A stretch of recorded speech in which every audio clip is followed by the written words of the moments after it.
ইরানের পররাষ্ট্রমন্ত্রী আব্বাস আরাকসি যুক্তরাষ্ট্রকে আবারও কড়া হুঁশিয়ারি দিয়ে বলেছেন, যদি তাদের অবকাঠামোকে আবার লক্ষ্যবস্তু করা হয় তাহলে তারা বিন্দুমাত্র সংযম দেখাবে না।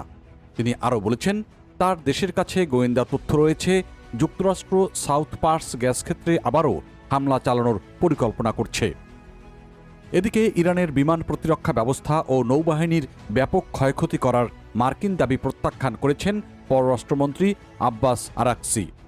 সামাজিক যোগাযোগ মাধ্যম এক্সে দেওয়া এক পোস্টে আরাকসি লিখেছেন, মার্কিন সরকার যা বলছে বাস্তবতা তার চেয়ে ভিন্ন। তিনি আরও বলেছেন, মার্কিন কর্তৃপক্ষ যখন দাবি করেছে ইরানের বিমান প্রতিরক্ষা ব্যবস্থা ধ্বংস হয়ে গেছে, ঠিক তখনই একটি F-35 যুদ্ধবিমান ক্ষতিগ্রস্ত হয়েছে। যখন তারা ঘোষণা করেছে ইরানের নৌবাহিনী শেষ, তখন USS জেরাল্ড ফোর্ড ফিরে গেছে এবং USS আব্রাহাম লিঙ্কন আরও দূরে সরে যাচ্ছে। ইরানের এই শীর্ষ কূটনীতিক বলেছেন, যুক্তরাষ্ট্র 1960 ও 70-এর দশকের ভিয়েতনাম যুদ্ধ নিয়ে সাফল্যের যে গল্প দিয়েছিল, এখনও তারা সে ধরনের গল্প দিচ্ছে। তিনি লিখেছেন, ভিন্ন দশক কিন্তু সেই একই বলি, আমরা জিতে গেছি।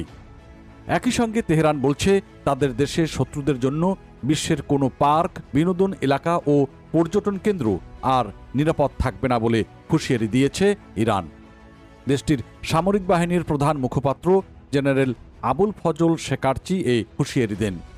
ইরানের রাষ্ট্রীয় টেলিভিশনে প্রচারিত এক বিবৃতিতে শেকারচি বলেছেন, বিশ্বের যে প্রান্তেই হোক না কেন, এখন থেকে আপনাদের সম্পর্কে আমাদের কাছে থাকা তথ্যের ভিত্তিতে পার্ক, বিনোদন কেন্দ্র ও পর্যটন কেন্দ্রগুলো আপনাদের জন্য আর নিরাপদ থাকবে না।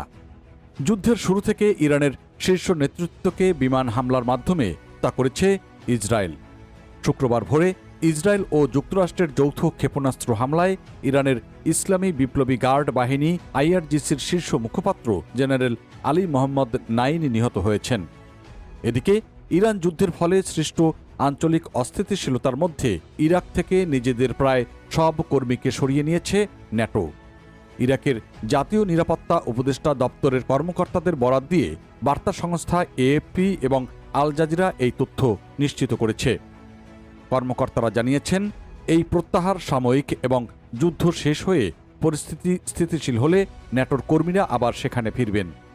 কয়েকশো কর্মী নিয়ে গঠিত এই ন্যাটো মিশন বাগদাদে মার্কিন দূতাবাসের কাছাকাছি অবস্থান করছিল। কিন্তু ইরানে যুক্তরাষ্ট্র ইসরায়েল হামলা শুরুর পর থেকে মিশনটিতে বারবার যখন হামলার শিকার হয়, সেই পরিস্থিতিতে একটি ছোট দল ছাড়া বাকি সব ইউনিটকে সরিয়ে নেওয়া হয়েছে। আর এই সিদ্ধান্তে ইরান যুদ্ধ নিয়ে আরও বেকায়দায় পড়েছে যুক্তরাষ্ট্র। ন্যাটোর ভাষ্য অনুযায়ী ন্যাটো মিশন ইরাক একটি অযুদ্ধকালীন বা নন কমব্যাট মিশন। ইরাককে আরও টেকসই ও কার্যকর নিরাপত্তা প্রতিষ্ঠান হিসেবে গড়ে তুলতে পরামর্শ ও সক্ষমতা বৃদ্ধিতে সহায়তা করা এই মিশনের কাজ। ইরাকের নিরাপত্তা বাহিনীকে তাদের দেশ স্থিতিশীল করতে, সন্ত্রাসবাদের বিরুদ্ধে লড়াই করতে এবং ISIS-এর পুনরুত্থান রোধ করতে সক্ষম করে গড়ে তোলাই তাদের অন্যতম প্রধান কাজ।